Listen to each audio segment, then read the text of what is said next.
Xin lỗi em chỉ ớt một xíu nha.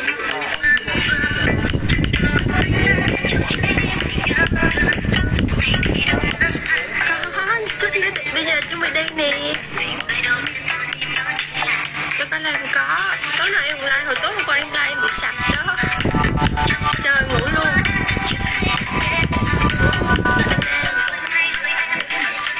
Anh chờ. Kêu bạn anh nghe thích không? Nhưng mà kêu bạn em thích.